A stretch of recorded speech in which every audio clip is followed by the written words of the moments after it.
This is a WWN Publishing Group recording.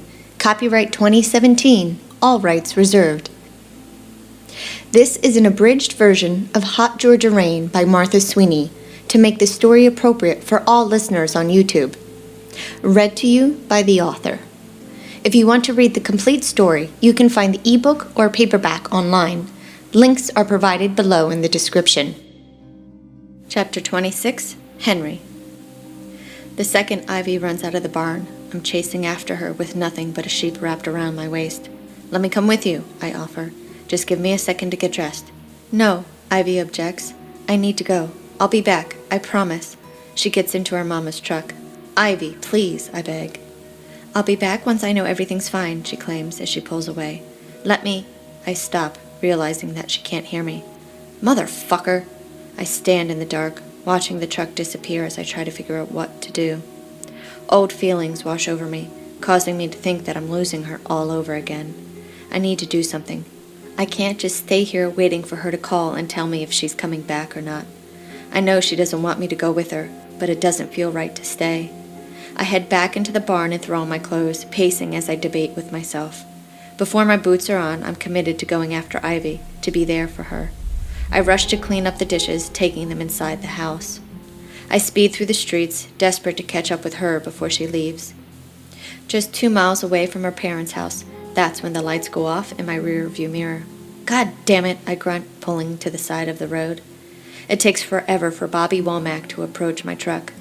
I know it's him on duty because usually he's the one on the night shift, and by the silhouette in the rear-view mirror. There are only 5 cops in our town, and they're easily identifiable, even at night. What the fuck, Bobby? I huff when he's 2 feet from my window. You was speedin', Bobby claims. Everyone speeds through here, I remind. And that's why y'all get tickets, Bobby returns. License and registration, please. Seriously, I complain. We can take as long as you'd like, Bobby states. Fine by me. Fuck, I groan, shifting to get my wallet out of my back pocket and then into the dash to get the registration. Here. Thank you, Bobby replies in his version of a southern accent. Hurry up, I direct. I'll throw you in jail for harassing an officer of the law, Bobby warns, walking away. I'm not harassing you, I shout back at him. You'll know when that's happening. This is your second warning, Bobby states. I will lock you up. I keep my mouth shut even though I want to shout every expletive on the planet that I know and throat punch him. Bobby's one of those cops who enjoys his authority way too much. If it had been any other officer on duty, I would already be to the Abney house.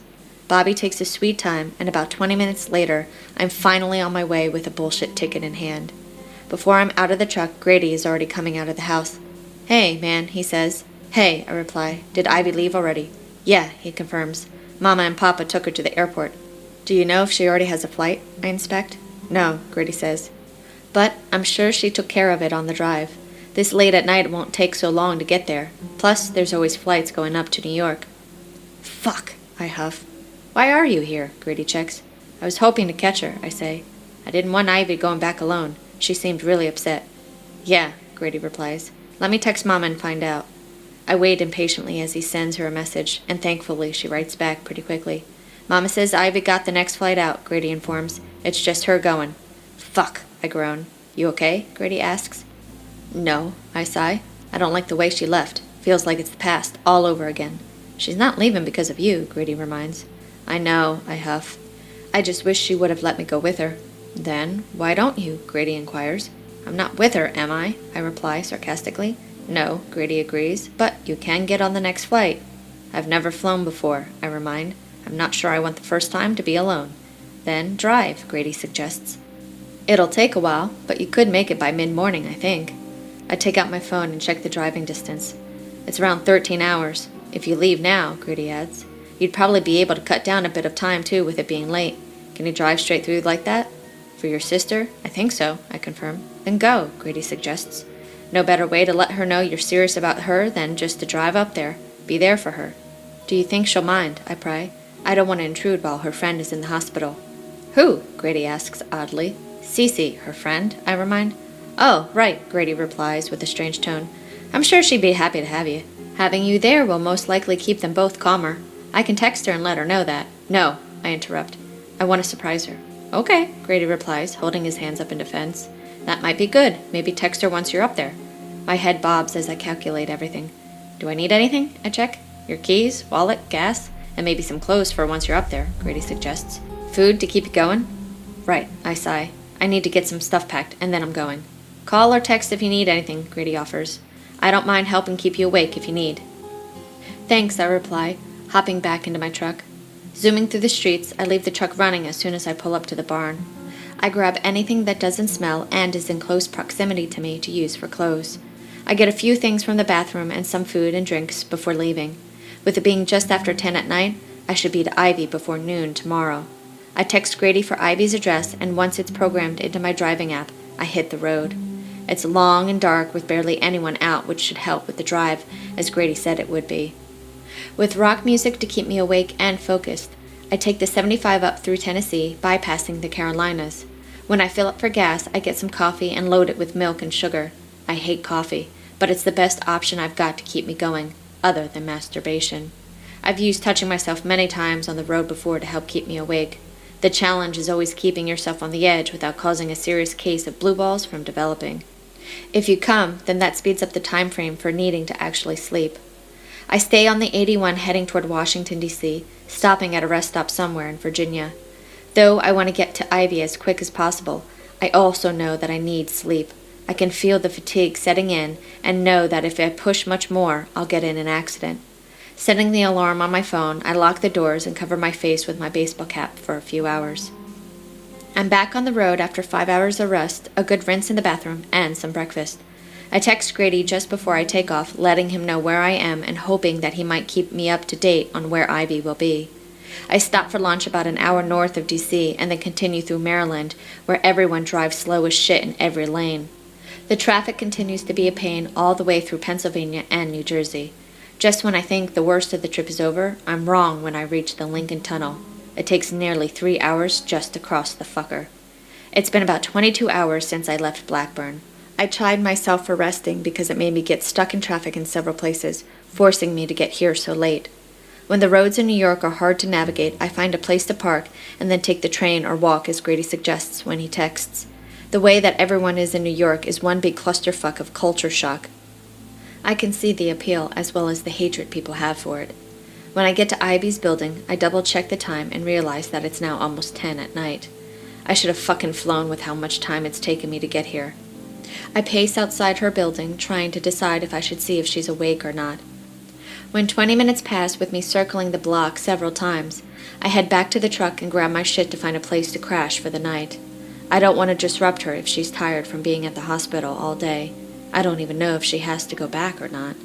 Luckily, there's a hotel not far from where I parked, so I drive over and get a room. I take a long, hot shower and masturbate to help calm myself. I'm jacked because I'm so tired and because I know that Ivy is not far away. I turn on the television and eventually my eyes close. I wake up to my phone alarm going off at 8 in the morning. I had thought about getting up earlier, but with the way yesterday went and not wanting to go to Ivy too early, I decided that 8 would be a good time. I rinse off while I wait for my room service to arrive.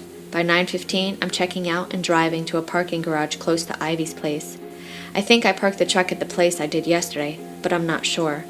Everything looks the same in this concrete jungle. With my phone in hand, I follow the map to the closest train station and get on. When I come up to street level, I check my phone to see what time it is. I start to panic when I realize I've lost 2 hours. Nervous, I decide to grab something to eat. I'm sure I'm avoiding, but I also know that this situation could be good or bad, and it might be good to have some food in my stomach. If it's good, I'm sure that Ivy and I won't be thinking about food for several long hours. If it's not good, I don't want to think about that. Once I'm done eating, I text Grady to make sure that Ivy is home. He writes back asking what took me so long to get here, and I explain. Grady gives me Ivy's phone number just in case. I don't know why it isn't until now that I realize I don't have her number. In the past, Ivy and I didn't need phones. We talked every day in person, and it was only when she went away to college when all that changed. I follow someone into the building once I get the courage. One of the staff asks who I'm here to see, and once I offer Ivy's name, they gesture towards the elevator as if I've given the password. I take the stairs since I'm not a fan of elevators and feel more fatigued than ever as I climb up to the 15th floor. I pace in the hallway, catching my breath, but also trying to figure out what to say to Ivy when she answers. I don't know why I'm so nervous right now. Sweat accumulates on my hands, so I wipe them on my jeans. A few minutes later, my hand lifts and my knuckles crash down on the door harder than I expect. I start to get cold feet, doubting my actions, and take a few steps away from the door. It suddenly opens, and I'm met by a stranger. "I'm sorry," I say. "I must have the wrong apartment." "Who are you looking for?" she asks as she studies my face. "Ivy Lynn Abney," I inform. "You've come to the right place," she states. "You're Henry, right?" "Yes, ma'am," I confirm. "Don't call me ma'am," she directs. "My mother would be a ma'am." "Sorry," I say. "I'm Cece," she explains, extending her hand with a smile. "How are you feeling?" I ask, entering the apartment once we let go of each other's hands. "You must be doing better if you're back from the hospital." "Yes," she replies oddly. Cece turns and starts walking. I assume she wants me to follow, so I do. "Ivy," Cece calls. "Ivy, you have a visitor." As we round the corner, I see Ivy, and that's when my heart stops. She's got a kid in her arms, holding him as if he belongs to her. And there's a guy sitting right next to Ivy.